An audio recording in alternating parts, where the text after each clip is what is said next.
Bismillahirrahmanirrahim. Assalamualaikum warahmatullahi wabarakatuh. Alhamdulillahirabbil alamin. Yang pertama, mari bersama kita bersyukur kepada Allah Subhanahu wa taala pada pagi menjelang siang hari ini. Allah Subhanahu wa taala izinkan kita bisa bertatap muka dalam majelis ilmu. Mudah-mudahan pertemuan ini menjadi pertemuan yang diridhai oleh Allah Subhanahu wa taala, dan Allah catat setiap langkah yang kita langkahkan dalam majelis ini sebagai pemberat timbangan amal kebaikan di sisi Allah. Amin ya rabbal alamin.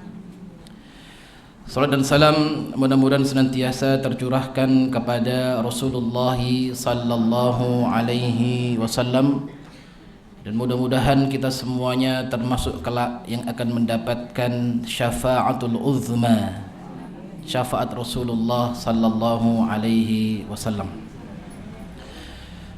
Alhamdulillah, saya berbahagia bisa bertemu panjenengan semua, dan ini yang pertama kali ya. Ini kajiannya di mana ini juga tadi, hampir kesasar-sasar ya. Alhamdulillah, dan wajahnya juga sudah tidak asing-asing.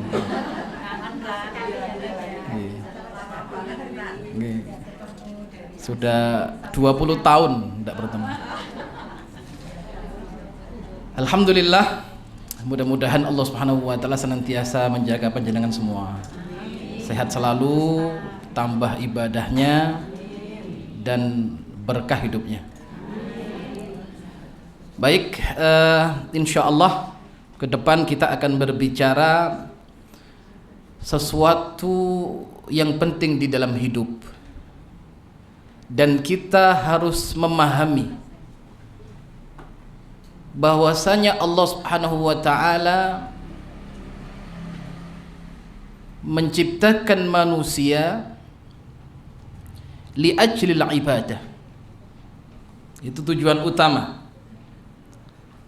Maka Allah Subhanahu wa taala menciptakan manusia untuk beribadah kepada Allah Subhanahu wa taala. Dan semua fasilitas duniawiyah, bagaimana dia menjadi wasilah untuk taqarrub kepada Allah Subhanahu wa taala. Jadi tugas utama manusia beribadah, fasilitas yang Allah berikan kepada kita ini juga menjadi wasilah untuk beribadah kepada Allah Subhanahu wa taala. Ya. Ini penting. Maka dari itu Allah Subhanahu wa taala menurunkan Al-Qur'anul Karim dan sunnah sebagai bayan, penjelas. Yang mana keduanya ini merupakan pedoman bagi seorang muslim. Tidak boleh mengabaikan satu dan mengambil yang satunya. Misalkan, cukup bagi saya Al-Quran, tidak perlu sunnah. Tidak benar. Cukup bagi saya sunnah, tidak perlu Al-Quranul Karim, juga sesat ya. Maka bagaimana Al-Quran dan sunnah menjadi pedoman di dalam hidup. Maka kemudian Allah gambarkan keadaan manusia ini. Yang pertama adalah golongan orang-orang yang beriman kepada Allah Subhanahu wa taala, al-mu'minun. Ada berapa sifat di dalam awal surah Al-Baqarah? Sifat bagi orang-orang yang beriman. Berapa? 5 sifat. Dan kemudian Allah sebutkan sifat dan karakter orang kafir dengan 2 sifat. Allah sebutkan kemudian sifat orang-orang munafik, 13 sifat yang mesti diwaspadai. Ya. Jadi di dunia ini ada 3 golongan besar. Ada orang yang taslim, beriman kepada Allah. Ada kemudian orang-orang yang ingkar kepada Allah. Dan ada orang-orang yang munafik terhadap ayat-ayat Allah Subhanahu wa taala. Maka sehingga terjadi apa? Mushara'ah. Terjadi perkelahian antara hak dan batil. Ya. Ada auliyaur rahman, ada auliyaus syaitan. Jadi ada wali Allah, ada wali syaitan. Ada orang beriman, ada orang yang tidak beriman. Itu sunatullah. Ya. Nah, ibu-ibu sekalian, tabiat permusuhan antara hamba Allah dengan syaitan kapan dimulai? Semenjak Allah Subhanahu wa taala menciptakan Adam alaihi salam. Banyak disebutkan kisahnya toh dalam Al-Qur'an. Di situ dimulai kecemburuan, pertentangan iblis terhadap perintah Allah. Di antaranya adalah Allah Subhanahu wa taala berfirman, qala ma mana'aka alla tasjuda id amartuk. Apa kata Allah? Wahai iblis, apa yang menjadikan kamu enggan atas perintah yang aku perintahkan kepadamu agar kamu sujud kepada Adam? Apa jawaban iblis? Ya. Qala ana khairun minhu khalaqtani min narin wa khalaqtahu min tin. Ya. Ini iblis ini dia membuat kias. Bagaimana kiasnya? Tatkala Allah memerintah seorang hamba, ya, maka perintah ini jatuhnya wajib. Tidak ada kekuatan bagi seorang muslim muslimah untuk menolak perintah Allah. Ya. Tapi karakter iblis ini selalu menentang Allah. Apa iblis mengatakan? Ana khairun minhu. Saya lebih baik darinya dan lebih utama. Khalaqtani min nar wa khalaqtahu min tin. Analoginya apa? Wattin wan naru aula minat tin. Maka ini iblis membuat kias yang fasid. Apa kata iblis? Wahai Allah, justru kenapa saya enggan? Karena saya diciptakan dari api dan Adam dari tanah. Fannaru aula minat tin. Ya. Maka api itu lebih utama daripada tanah. Kenapa saya mesti harus bersujud kepada sesuatu yang kau ciptakan dari tanah? Nah, lihat ini pertentangan dan permusuhan. Ya. Maka dari itu Allah Subhanahu wa taala membagi kelompok ini, ada kelompok yang menerima dakwah Rasul dan ada yang menolak. Walaupun nanti ada yang ragu-ragu juga gitu ya. Ada yang menerima sami'na wa ata'na. Oh, ini Al-Qur'an, ini sunnah, khalas, sami'na wa ata'na. Kami mendengar, kami taat. Ya. Karena keduanya adalah masdar min masadiril barakah.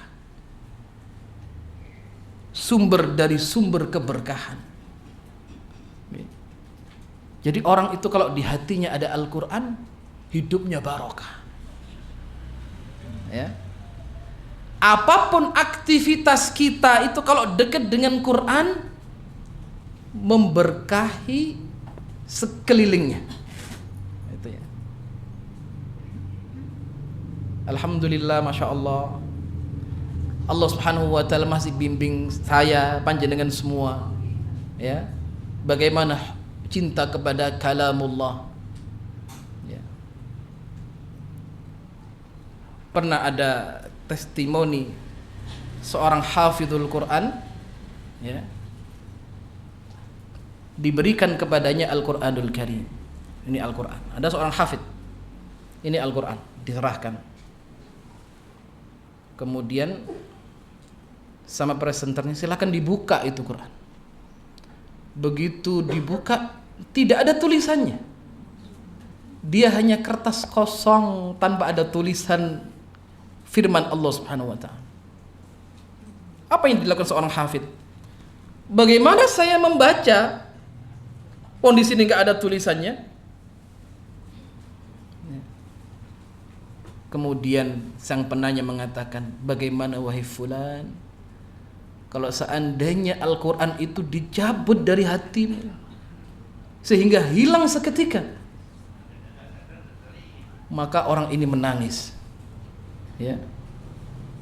Dan dia mengatakan, lebih baik bagiku kehilangan apa saya yang miliki dari dunia ini daripada hilangnya kalamullah dalam hati saya, ya.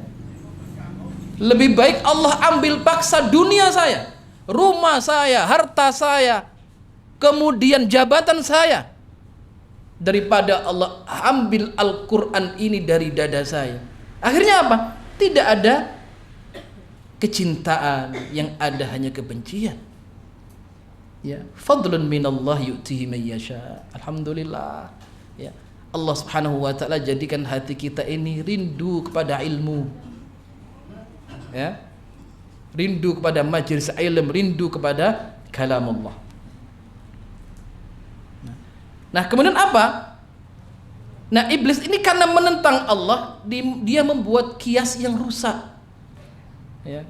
Ini karakter iblis seperti itu, ya. Jadi kalau ada orang menentang perintah Allah, apapun bentuknya, dia mewarisi karakter tabiat dari tabiat iblis, laknatullah alaih, ya.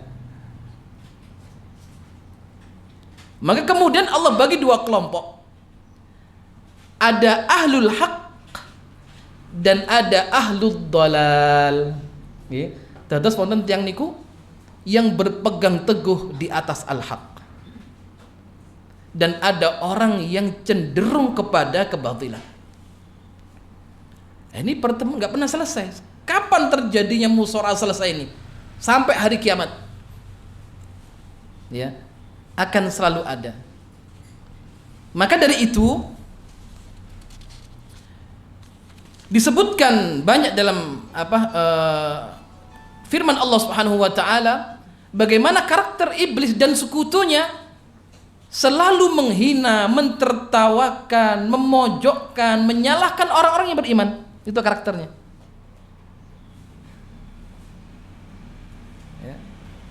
Tapi wallahu mutimmu nurihi walau karihal kafirun. Kita lihat Fir'aun, ya. Dia mengatakan ana rabbukumul a'la dengan kesombongannya, dan diprediksi saat itu kerajaan Fir'aun ini akan ditundukkan, dihancurkan oleh keluarga terdekatnya, ya. Maka karena ketakutannya apa? Sampai kemudian anak-anak bayi yang baru lahir harus dibunuh supaya tidak tumbuh besar dan merongrong kekuasaan Fir'aun. Tapi perlu diingat, wallahu mutimmu nurihi, Allah tidak ridha. Allah kemudian apa? Tetap menyempurnakan cahayanya. Bagaimana justru Musa alaihissalam besar dari lingkungannya,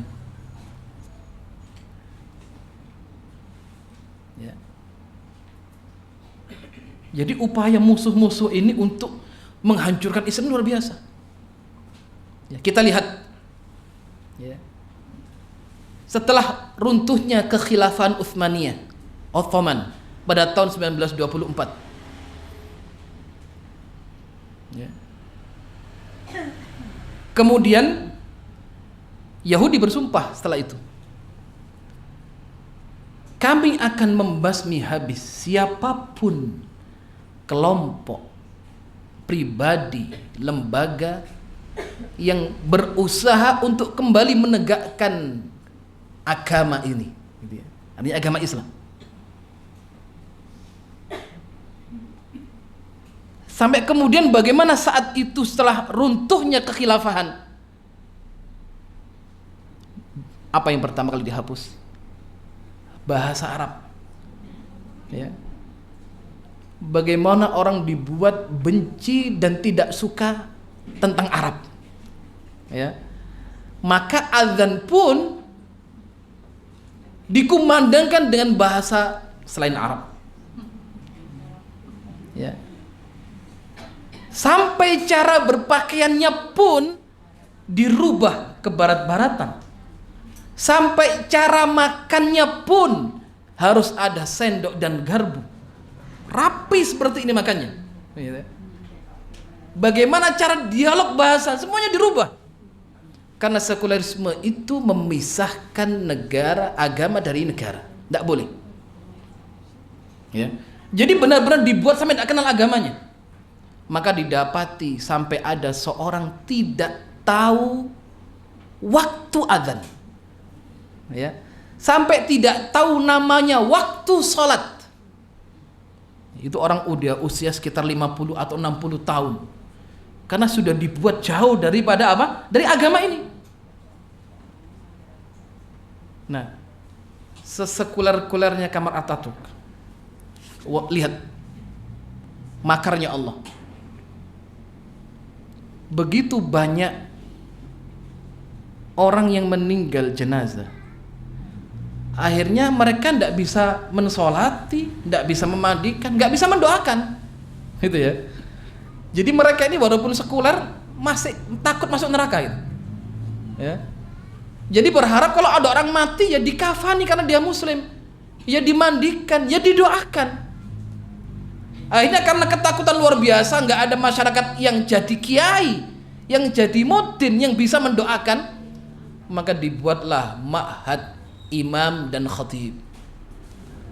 Dibuka oleh siapa? Oleh Kemal Atatürk, untuk mencetak mudin tingkat desa. Nah, gitu ya. Mosok yang mati ra didongake kan bahasanya gitu. Harus didoakan tetap. Ya. Nah, sekarang menjadi besar. Setiap masjid kemudian harus diimami daripada alumni ma'had imam dan khatib. Ya. Wallahu mutimmu nurihi walau karihal kafir. Sejatinya mereka kan benci, tapi ingat, mereka membuat makar, wa makaru wa makarallah wallahu khairul makirin, dan Allah sebaik-baik yang membuat makar. Ya. Nah, maka dari itu kita lihat di sini bahwasannya Allah Subhanahu wa taala memberikan gambaran, ya, bagaimana permusuhan golongan syaitan ini, ya, terhadap orang-orang beriman. Allah berfirman di dalam surat Al-Hajj, A'udzubillahi minasyaitonir rajim, wa idza tutla alaihim ayatuna. Mohon maaf, ini usia berapa sih? Lihat tulisan segini sudah gak kelihatan. Plus berarti ya? Plus. Wan sepuh. Ketok. Tulisannya kecil. Wa idza tutla alaihim ayatuna bayyinatin ta'rifu fi wujuhil ladzina kafaru al-munkar. Artinya apa? Kalau dibacakan Al-Qur'anul Karim, ayatuna bayyinatin yang jelas, ta'rifu fi wujuhil ladzina kafaru madza al-munkar. Dilihat wajahnya tidak suka, mungkar. Kalau dibaca Al-Qur'an wajahnya mungkar. Apa? Sedih. Ya. Sedihnya bukan karena ayat-ayat yang dibaca, ayat-ayat sedih, tidak. Galau, risau. Dalam ayat yang dikatakan, apabila dibacakan kepada kamu Al-Quran, walghaw fihi, buatlah hiruk pikuk, keramaian. agar mengganggu orang beriman dan kamu mampu mengalahkannya. Ya. Nah, ini karakternya. Maka dari itu kita lihat, ya, wa qala sallallahu alaihi wasallam, bagaimana dasar, ya, dari Allah Subhanahu wa taala menilai kebaikan itu asasnya adalah takwa. Ya, asasnya adalah apa? Takwa. Wa qala alaihi salatu wassalam, la fadla li arabi wala ajami. Kita lihat di sini, tidak ada keutamaan bagi orang Arab wala ala ajmi, dan orang non Arab, orang asing. Wala li ajmi wala arabi, atau sebaliknya, la aswad wala abyad, tidak mereka orang yang berkulit hitam dan berkulit putih, ya, illa bittaqwa, kecuali dengan takwa. Ini karakter Hizbullah, ya.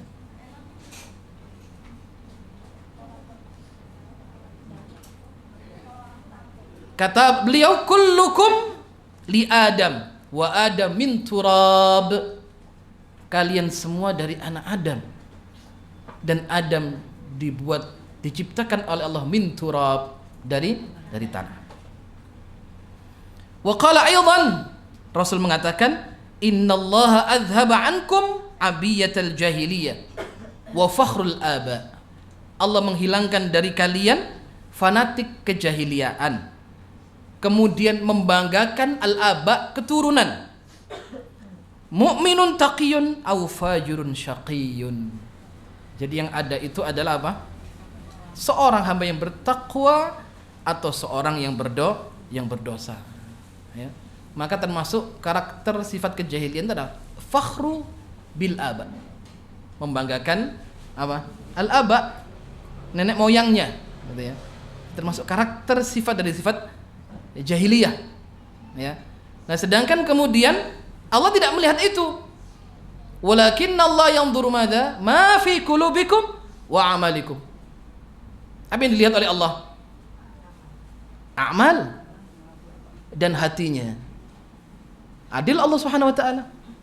Coba kalau Allah Subhanahu wa taala menilai kebaikan seorang karena hambanya, karena hartanya, maka Qarun adalah menjadi manusia yang paling bahagia di kolong langit ini. Kalau Allah melihat seorang dikatakan mulia karena jabatannya, Fir'aun menjadi orang yang mulia. Tapi bagaimana Bilal bin Rabah menjadi sosok yang mulia karena ketakwaannya kepada Allah. Bagaimana Julaibib radhiyallahu anhu menjadi orang yang bertakwa, di pangkuan Rasulullah tatkala wafatnya. Karena apa? Karena kecintaannya kepada Rasulullah sallallahu alaihi wasallam. Tayyib. Nah, tabiat dan permusuhan ini dikatakan oleh Imam Ibnul Qayyim rahimahullah, anna adawat syaitan lil insan tatamathalu fi sab'i maratib. Nah, ini penting ya. Permusuhan syaitan kepada anak cucu Adam itu ada 7 tahapan. Ya. Jadi gangguan syaitan kepada anak Adam ada 7 tahap. Yang pertama, apa yang dihembuskan oleh syaitan kira-kira?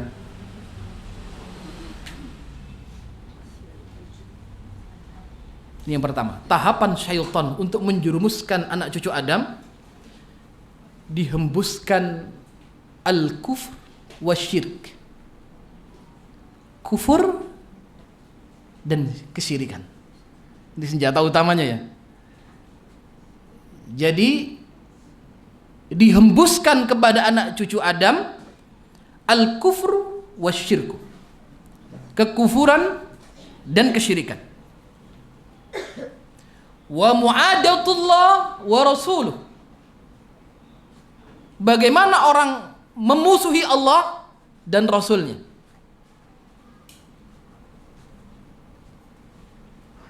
Ya. Jadi syaitan terus berusaha tidak kenal lelah. Bagaimana anak cucu Adam ini kufur, berbuat syirik, benci kepada Allah dan benci kepada Rasulnya. Ya. maka semua wasilah dijadikan kendaraan oleh iblis dan syaitan. Bagaimana seseorang ini bodoh terhadap agamanya. Ya. Tidak mengenal Allah, tidak mengenal Rasulnya, tidak faham agamanya, ya, syirik kepada Allah, kufur terhadap Allah Subhanahu wa ta'ala. Ini pamungkas yang pertama. Ya. Nah, setelah tahapan pertama ini tidak mampu, iblis punya tahapan yang kedua. Maka kemudian dimasukkan, dihembuskan kepadanya perkara-perkara bid'ah, perkara-perkara bid'ah, ya, dalam agama yang dibuat yang tidak ada contohnya.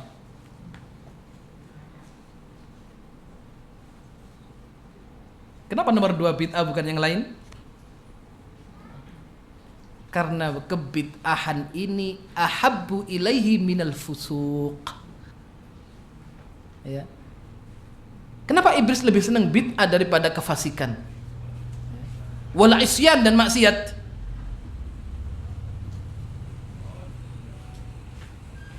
Ya. Karena dia membahayakan untuk agamanya. Bagaimana perkara bid'iyah ini dihiasi seakan-akan syar'i, ya.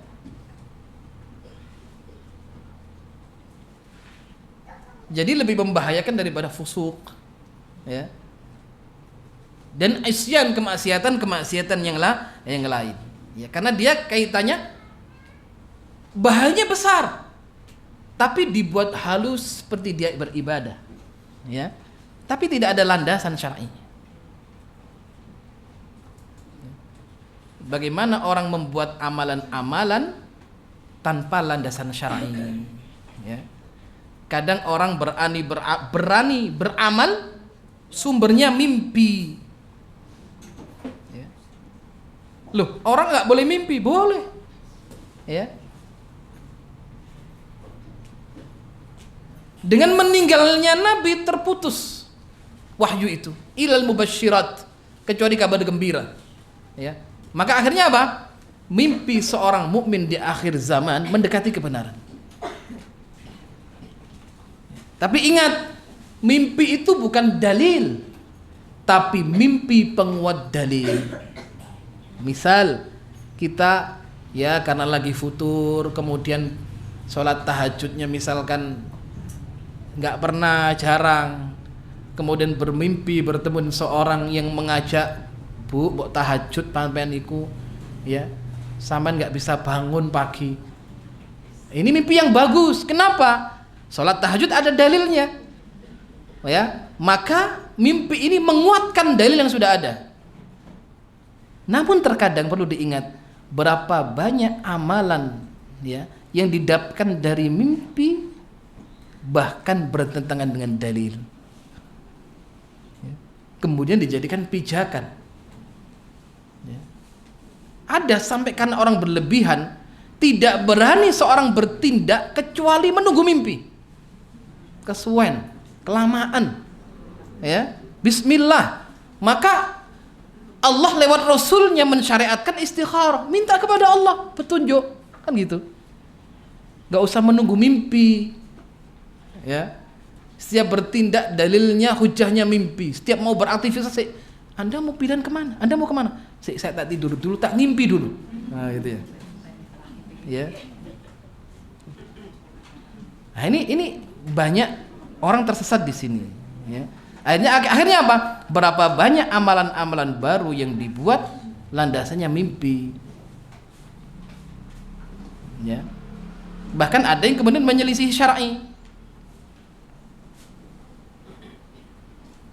Bahkan ada yang mengaku diajarkan sesuatu itu oleh Nabi yang tidak ada dalam kitab hadis, tidak ada dalam kutubus sittah, kutubus tis'ah, misalkan, ya. Artinya apa? Kalau kemudian pintu ini dibuka, akan banyak kesesatan-kesesatan yang lain yang muncul, ya. Saya sering sampaikan bahwasanya bagaimana dulu kesungguhan salaf dalam meneliti hadis. Ya. Maaf, di antara mereka sampai ada yang kencing darah karena kurang minum. Ya. Penyakit wasir karena terlalu lama duduk. Untuk apa? Meneliti hadis satu persatu. Makanya ada kitab yang menjelaskan perawi hadis itu biodatanya lengkap.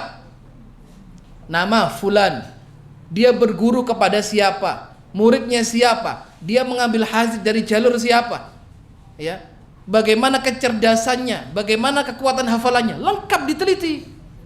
Makanya dulu para salaf tidak menerima hadis yang orang nggak punya biodata lengkap, ya. Apalagi dalilnya jarene, wah itu lemah sekali, ya. Apalagi terputus. Kita mendengar isu, kita klarifikasi. Napa leres ngeten to, Mbak? Karang ngerti jarene ngono kuwi kok. Jare sapa? Jare si B misalkan. Ditanya, diklarifikasi, ditabahi, leres. Mboten ngertos kula nggih mireng-mireng. Wis, aja diterusno berarti lemah. Ya. Kalau sudah ketingale koyoke jarene itu lemah, nggak bisa jadi dalil. Dan itu sangat dijauhi oleh para salaf. Ya. Maka perawi hadis itu harus teruji kecerdasannya, kekuatan hafalannya. Insya Allah kalau kita nggak masuk lah perawi hadis itu. Ya. Karena hafalannya cepat lupa, ya. Karena juga nggak menghafal masalahnya kan gitu. Ya. Dan itu dicari gitu loh. Nggak ada kemudian tatkala mereka bertanya hadis, tanya kepada Nabi di alam kuburnya, kan lebih cepat. Gitu ya. Tanya hadis ini sahih apa enggak ya? Buka tirai. Ya Rasulullah, apa benar Anda pernah bersabda hadis seperti ini? Ya. Tidak pernah ada salaf yang seperti itu. Mereka nggak tanya kepada Nabi, tapi mereka kaji dengan keilmuan mereka. Ya. Sehingga amal itu harus otentik dan punya hujah yang kuat. Nah, ini perlu difahami. Ya, maka apa? Nah, bid'ah ini tahapan kedua iblis untuk merusak anak cucu Adam. Akhirnya apa? Dia dijauhkan dari jalan al-haq, dijauhkan dari jalan sunnah. Ini pentingnya kita belajar, ya, untuk mengkaji Al-Quran dan As-Sunnah. Baik. Kemudian setelah tahapan kedua ini tidak mampu, ketiga, maka disesatkan anak cucu Adam ini dengan al-kabair, dosa-dosa besar, dengan berbagai macam jenisnya.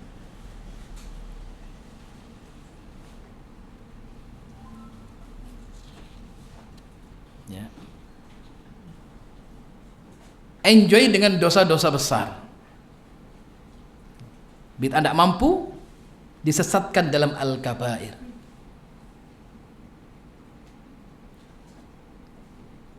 Walaupun dalam pandangan akidah, ya, al-kabair la yukfar, ya, pelaku dosa besar tidak dikafirkan di dunia. Bagaimana hukumnya di akhirat? Tahta masyiatillah, sesuai kehendak Allah. Kalau Allah menghendaki diampuni, maka diampuni oleh Allah. Ya. Kalau kemudian Allah berkehendak disiksa, dia akan disiksa oleh Allah Subhanahu wa taala sesuai dengan kadar dosanya. Nah, ini manhaj, saya katakan manhaj Ahlus Sunnah itu mutawassit, selalu adil dan pertengahan. Ya. Beda dengan manhajnya Khawarij. Ya. Kaum Khawarij ini selalu banyak mengeluarkan dalil terkait ancaman. Ya, tapi tidak pernah disebutkan dalil terkait wa'dun, pahala, surga, motivasi kebaikan. Ya. Akhirnya apa? Khawarij karakternya keras. Kenapa?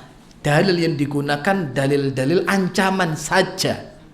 Sedangkan dalam Al-Quran ada dalil-dalil menyebutkan tentang pahala, tentang surga, tentang kebaikan.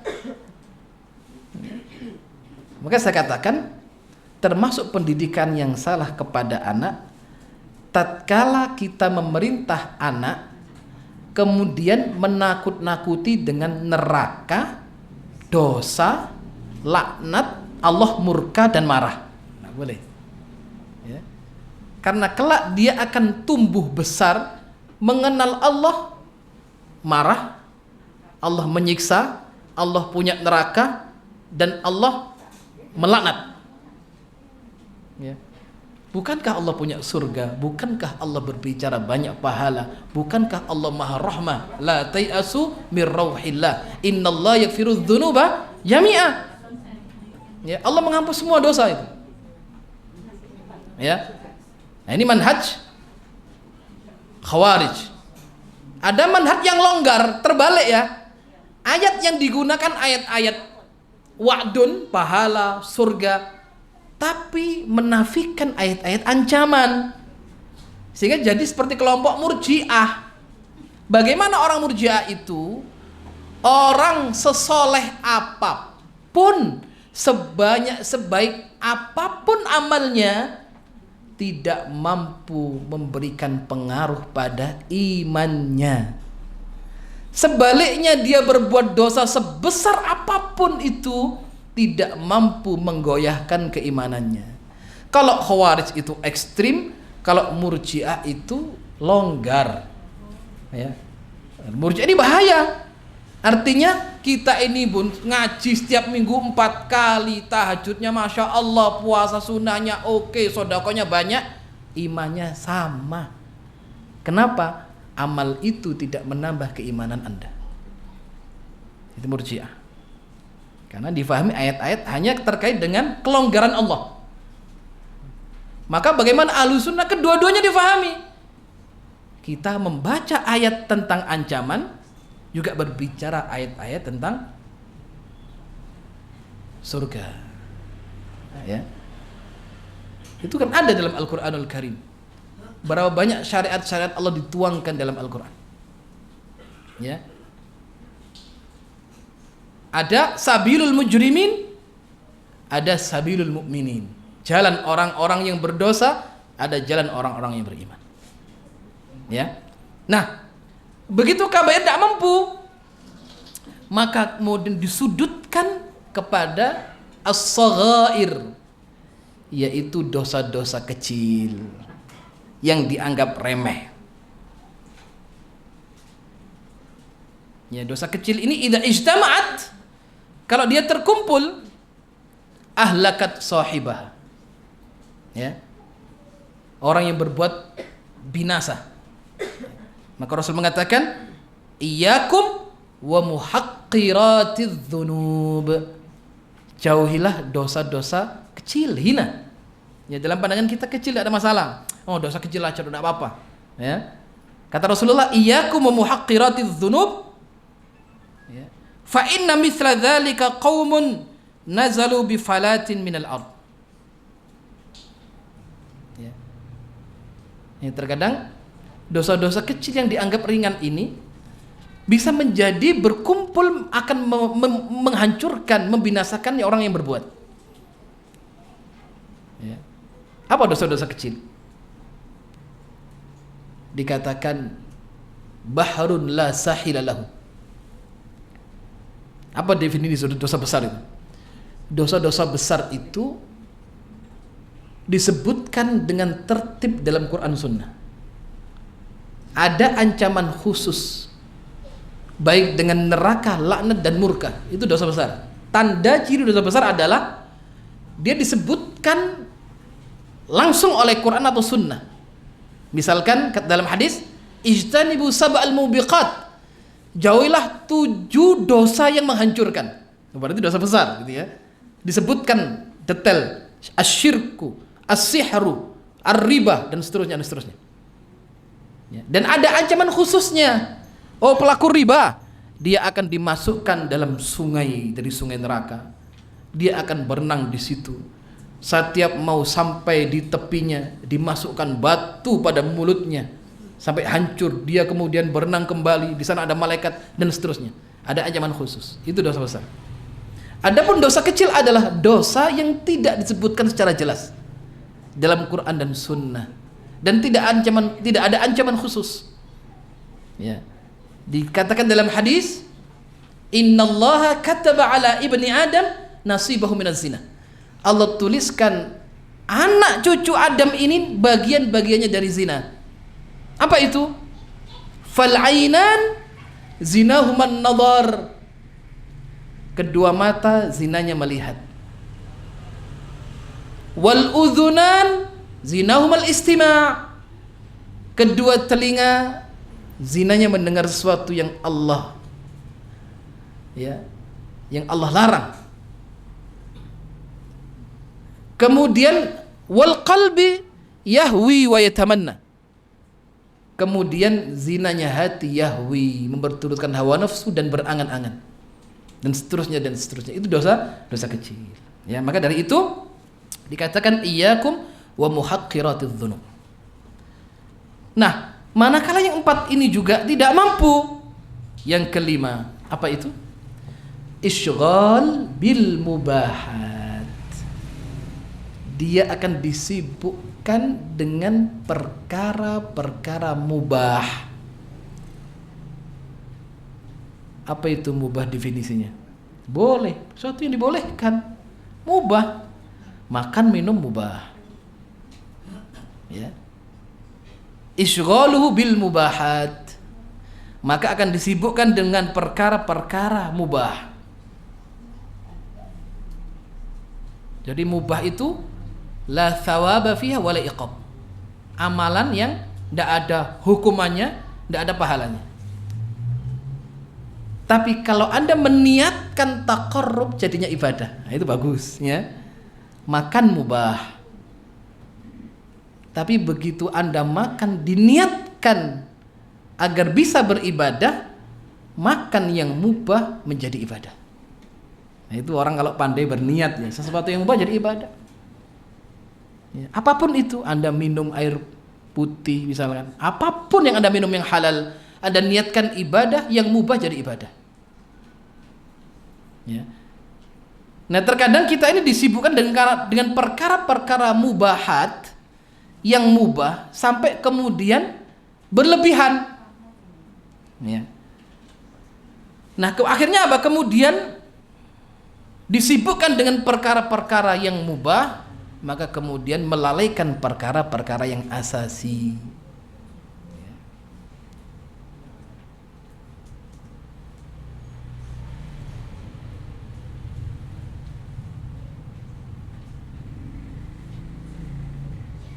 Dari perkara mubah ini tidak mampu, selanjutnya isyghaluhu bi'amalil mafduli 'anil fadil. Apa? Dia akan disibukkan dari perkara yang tidak prioritas dari yang prioritas. Ya. Akan disibukkan dari urusan dunianya daripada akhiratnya.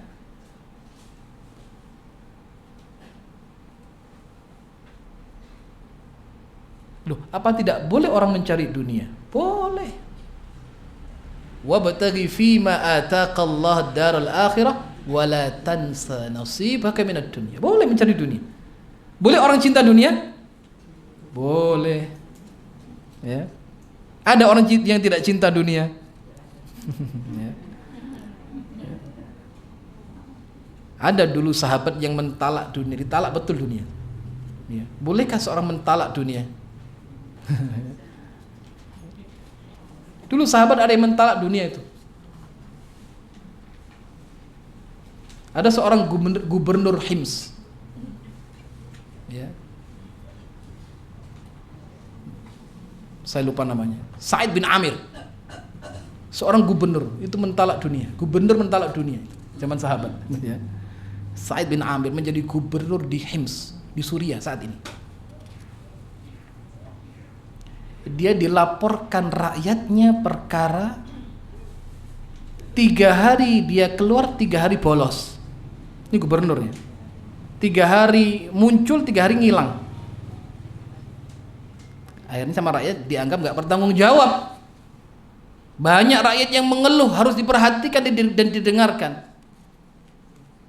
Maka dilaporkan kepada Amirul Mukminin Umar ibn al-Khattab radhiyallahu anhu. Maka Umar langsung sidak datang ke Suriah, ke Syam. Dipanggillah Sa'id bin Amir. Ada sidak, khalifah ini sidak ini. Bukan presiden, khalifah. Datang, panggil Sa'id bin Amir. Dipanggil. Dia tabayun, Umar bin Khattab. Benar wahai Sa'id, kamu keluar pada rakyatmu sebagian dan kamu tinggalkan sebagian. Apa jawab Sa'id bin Amir? Beliau tidak mau jawab. Dan beliau tidak mau beralasan sebenarnya. Karena Amirul Mukminin marah. Sa'id bin Amir pun segan. Wahai Sa'id, kenapa kamu seperti itu? Tidak selazimnya Anda ini seorang gubernur. Ya, Anda harus memperhatikan rakyat Anda. Karena terus didesak, Sa'id bin Amir mengatakan, wahai Amirul Mukminin, saya ini hanya punya pakaian satu setel saja. Kalau baju satu setel ini saya cuci, saya tidak bisa keluar rumah. Ini gubernurnya ini ya. Oh, Sayyidina Umar langsung nangis ini. Ya Sa'id bahasa mau saiki ya. Sa'id ini. Ya. Maka Umar nangis. Wes beliau nggak tanya lagi, pulang ke Madinah. Ke Madinah beliau ambil kantong, 3 kantong. Yang diisi dinar. Dia suruh pada pengawalnya, kembali kalian ke Syam, berikan kepada Sa'id bin Amir untuk beli baju dan mencukupi kebutuhannya. Datang ini utusan sampai di rumah beliau, yang menyambut istrinya. Yang dicari mana Sa'id bin Amir? Sa'id bin Amir sedang berada di kamarnya. Ini ada titipan dari Amirul Mukminin untuk ditasarrufkan untuk kebutuhan gubernur. Datang istrinya kepada suaminya. Wahai suamiku, ini ada titipan dari Amirul Mukminin. Wahai istriku, buka itu apa? Begitu dibuka, emas. Ya.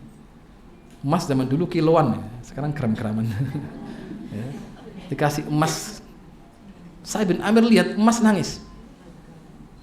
Apa kata beliau dalam perkataan yang terukir dalam sejarah?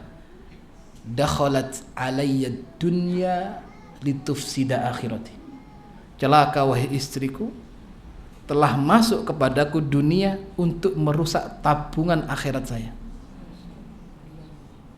Wahai istriku, masukkan lagi, berikan kepada orang yang membutuhkan daripada saya.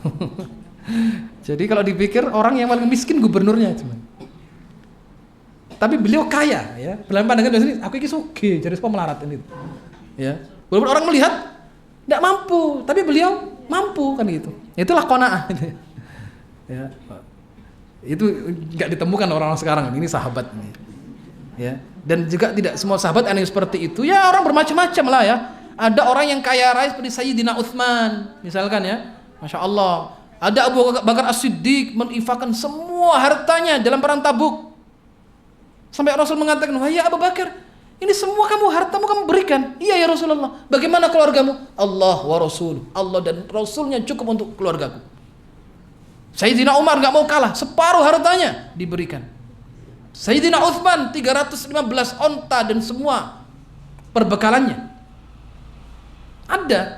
Ada pun orang juga nangis, ya, karena banyak sahabat yang kaya-kaya sedekah, ada wanita yang melepaskan perhiasannya diberikan. Ada satu sahabat nangis, tidak ada yang diberikan saat itu. Apapun nggak ada diberikan. Di rumah nggak ada apa-apa, dia nggak punya uang, ya kan? Begitu dia sedih, dia hanya pulang melihat isi rumahnya, apa yang bisa saya berikan untuk Islam? Tidak ada. Kalau misalnya sekarang ada kulkas, kayak no kulkas, diangkut atau apalah, tidak ada. Dia di rumah itu, apa yang bisa? Tidak ada apa-apa. Akhirnya dia infak dengan kehormatannya untuk kaum muslimin.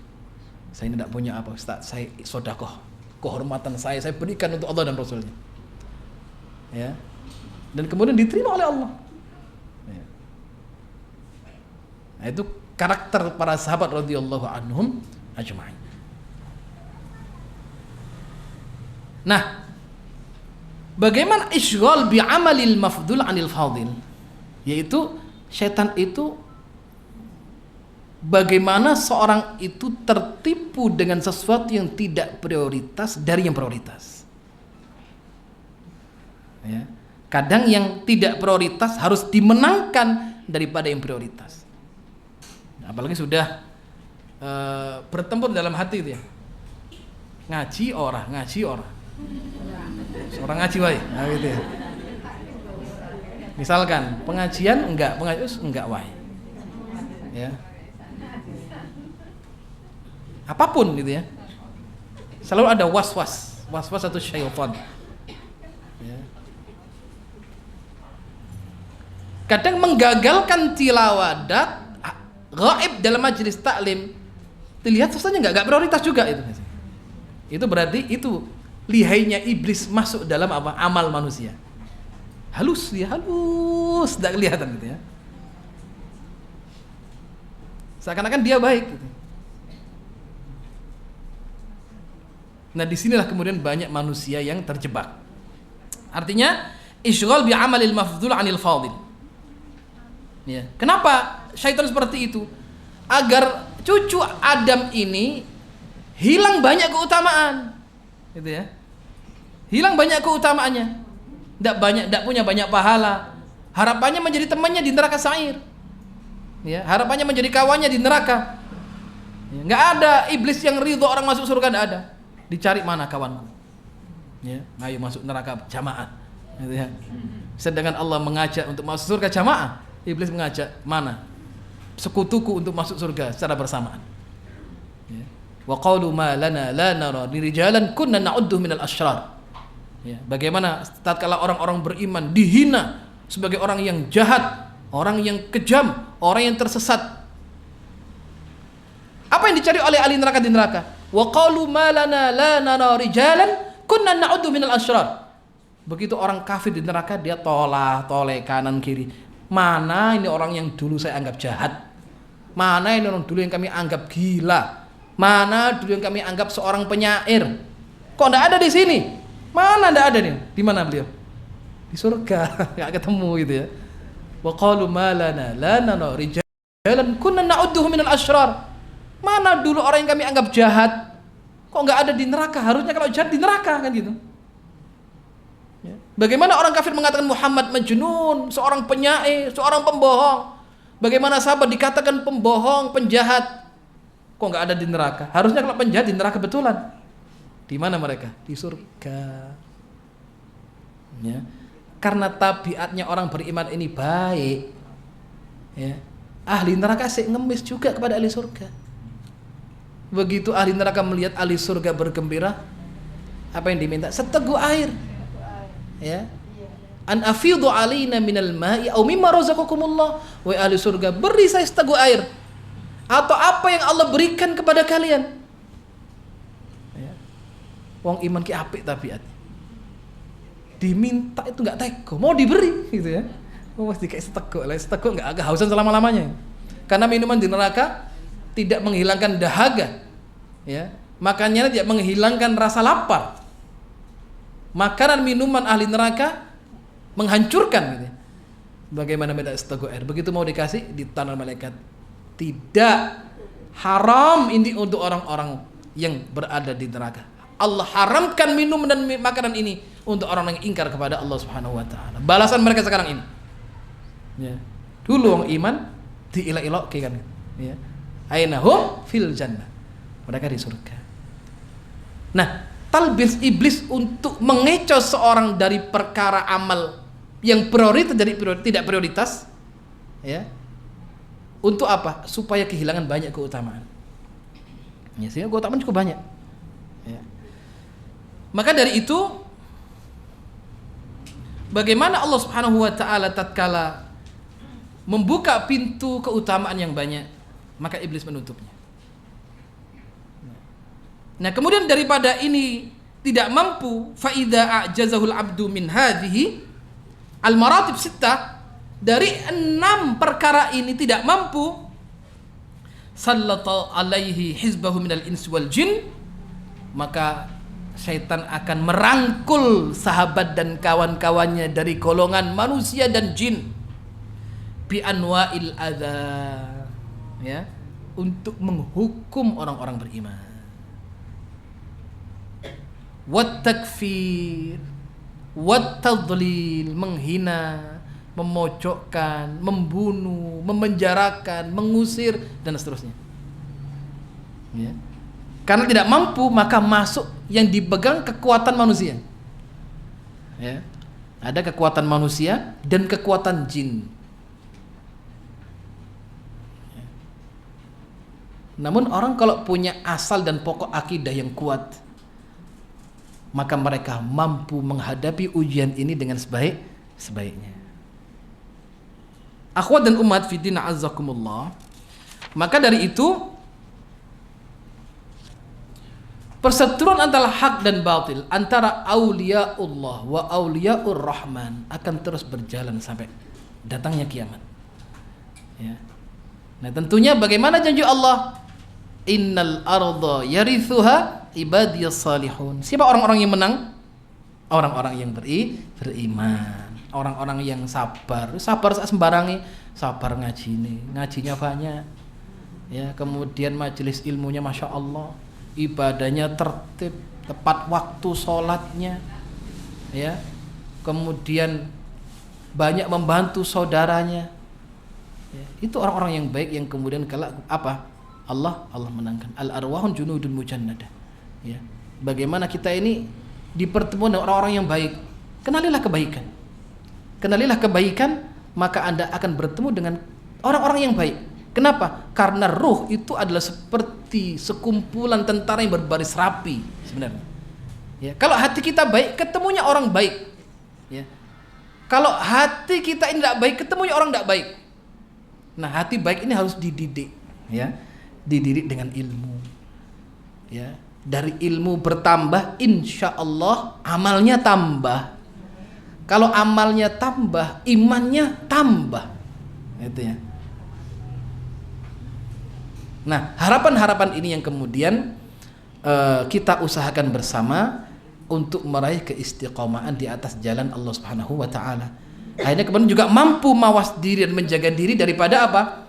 Godaan-godaan syaitan untuk kemudian menyesatkan hamba-hamba Allah dari jalan yang telah digariskan oleh Allah dan Rasulnya Muhammad sallallahu alaihi wasallam. Demikian yang bisa kami sampaikan. Mudah-mudahan memberikan manfaat, dan manakala ada salah, kemudian juga hal yang bisa kurang difahami, kami mohon maaf yang sebesar-besarnya. Alhamdulillahirabbil alamin. Subhanaka Allahumma wa bihamdika asyhadu an la ilaha illa anta astaghfiruka wa atubu ilaik. Wallahul muwaffiq ila aqwamit thariq. Assalamualaikum warahmatullahi wabarakatuh.